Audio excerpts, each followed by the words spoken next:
Naša cestovná kancelária Hechter Slovakia má v ponuke pre túto letnú sezónu pre našich klientov Baleársky ostrov Malorka, veľmi známy ostrov. Tu ponúkame dĺžky pobytov štandardne na 11 alebo 12 dní s odletom z Bratislavy priamo na tento ostrov. Dĺžka letu trvá tak 2 hodinky 20. V ponuke máme destinácie, ktoré sa vlastne nachádzajú na juhu alebo juhovýchode tohto ostrova. Také známe by som spomenula buď stredisko Pagera, Santa Ponza, Palma de Mallorca ako mesto, alebo máme tam ešte Magaluf. Potom by som spomenula ďalšie stredisko, ktoré je skôr také kľudnejšie a nachádza sa v severovýchodnej časti tohto ostrova a je to časť Alcudia, konkrétne časť Camping Fort.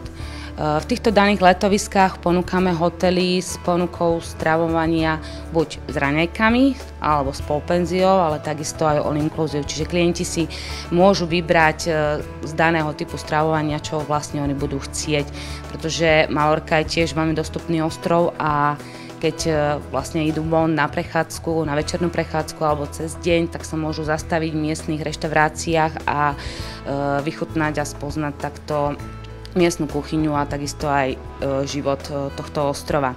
Čo sa týka strediska Alcudia a Camping Fort, toto miesto by som vyzdvihla tým, že sú tu krásne pieskové pláže a more má krásnu azurovú farbu. Ako som spomínala, je to skôr stredisko, ktoré je vhodné na relax, ale je to prostredie, ktoré očaruje každého človeka. Na ostrove Malorka máme svojho vlastného delegáta, ktorý sa stará o našich klientov, či ich oboznámi s prostredím a takisto o možnosti zakúpenia fakultatívnych výletov, pri ktorých je ozaj široká ponuka. Spomenula by som aspoň niektoré. Je to napríklad celodenný okruh ostrovom, krásny formertor, Valdemosa, alebo sú to výlety loďou na širom mori. Od týchto fakultatívnych výletov vlastne budú klienti oboznámení od nášho delegáta dopodrobná a keď budú mať nejaké otázky, tak ľudia sa na ňu môžu aj obrátiť. Ďalšie španielské letovisko, ktoré má v ponuke naša cestovná kancelária, sa nachádza na pevnine Španielska. Konkrétne je to časť Andalúzia a oblasť Malagy. Je to veľmi krásne miesto a klienti môžu spoznať tiež krásy a okolie tejto časti Španielska, čiže Andalúzie. Tu ponúkame štandardne tiež pobyty na 7 nocí, 8 dní. Máme v ponuke stredisko, veľmi známe stredisko Torremolinos. Odlety ponúkame z Bratislavy do Malagy a odtiaľ potom transfer do tohto strediska. Z hotely máme v ponuke so strávovaním s polpenziou alebo all inclusive.